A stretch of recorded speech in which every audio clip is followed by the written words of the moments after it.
रात के समय फोन को चार्जिंग पर लगाकर छोड़ देना कितना सही है? और हमारी जीन्स के जेब के ऊपर एक छोटा जेब क्यों होता है? दवाई की गोली के बीच की लाइन का क्या मतलब है? आखिर क्यों रिचार्ज 28 दिन का ही होता है, 29 या 30 दिन का क्यों नहीं? जानने के लिए बने रहना वीडियो के एंड तक। नंबर 7, क्या होगा अगर मोबाइल को रात भर चार्ज पर लगा दे तो? क्या इससे आपकी बैटरी खराब होने लगेगी या फिर इससे मोबाइल ब्लास्ट होगा? तो बता दें कि मोबाइल की बैटरी को 80 से 85% तक चार्ज करना सही माना जाता है। पूरी रात मोबाइल चार्जिंग पर लगाकर छोड़ देने से बैटरी जल्दी खराब होने लगती है। इसका पूरे मोबाइल की परफॉर्मेंस पर भी बुरा असर पड़ सकता है और मोबाइल को हमेशा ओरिजिनल चार्जर से ही चार्ज करना चाहिए। नंबर 6, ज्यादातर आप जीन्स ही पहनना पसंद करते होंगे। आजकल ट्रेंड भी जीन्स का है, लेकिन क्या आपने कभी इस बात पर गौर किया है कि जीन्स में ये छोटी पॉकेट्स किस लिए बनाई गई हैं?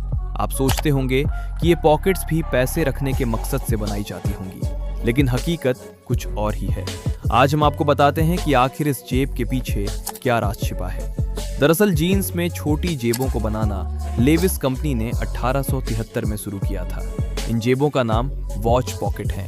ये कॉबॉय के लिए खास तौर पर तैयार की गई थी, जिसमें वो अपनी चेन वाली घड़ी रखा करते थे। इन जेबों में उनकी घड़ी सुरक्षित रहती थी। वक्त बीतता गया, लेकिन जीन्स में रखने वाली प्रथा नहीं बदली और आज भी जीन्स में ये पॉकेट लगाई जाती है। नंबर 5, क्या आप जानते हैं कि आखिर कुछ दवाओं पर ये सीधी लाइन क्यों होती है और कुछ दवाओं पर क्यों नहीं? अगर आप सोच रहे हैं कि इसके पीछे की वजह दवाओं की डिजाइन से जुड़ी है, तो आप गलत हैं। गोलियों के बीचों बीच बनी लाइन का एक महत्वपूर्ण कारण होता है। सबसे पहले आपको बता दें कि दवाओं पर खींची गई इस सीधी लाइन को डीबस लाइन कहा जाता है। इस लाइन को टैबलेट बनाने के दौरान डाला जाता है, ताकि टैबलेट को आधा लेने की जरूरत पड़े तो उसे ठीक बीच से तोड़कर इस्तेमाल किया जा सके। इस तरह के निशान उन्हीं दवाओं पर बने होते हैं जो ज्यादा क्षमता की होती है। नंबर 4, आपके दिमाग में ये सवाल आया होगा कि जब हम 30 दिन के पैसे देते हैं लेकिन रिचार्ज सिर्फ 28 दिन का मिलता है, तो इसके पीछे 2 कारण होते हैं। पहला कारण, कंपनियां कहती हैं कि हर महीने के दिन अलग अलग होते हैं, कुछ में 30, कुछ में 31 और फरवरी में तो कभी कभी 28 दिन। इसलिए 28 दिन का रिचार्ज देना आसान होता है, क्योंकि हर महीने में कम से कम 28 दिन तो होते ही हैं। दूसरा कारण, अगर कंपनियां 30 दिन का रिचार्ज देती तो हम में 12 बार रिचार्ज करते, लेकिन 28 दिन का रिचार्ज होने से हमें हर साल 13 बार रिचार्ज करना पड़ता है, जिससे कंपनियों को ज्यादा मुनाफा होता है।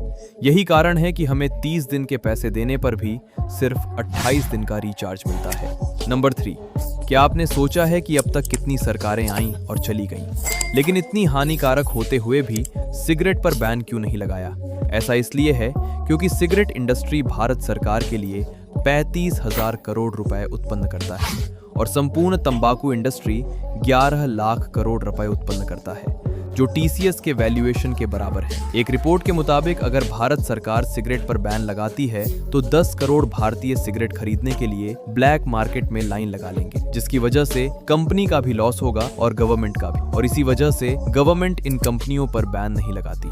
नंबर 2, अगर आप सिंगापुर जाते हैं तो वहां पर आप फ्री में कोका कोला पी सकते हैं। जी हाँ, बिना पैसे के। बता दें कि सिंगापुर में हग नाम से वेंडिंग मशीन है। अगर आपको कोका कोला पीनी है और पैसे नहीं है, तो आपको इस मशीन को हग करना है और आपको कोल्ड ड्रिंक मिल जाएगी। इस मशीन को लगाने के पीछे का मकसद यही था कि ब्रांड को इमोशन से जोड़ना और मार्केटिंग और प्रमोशन करना था।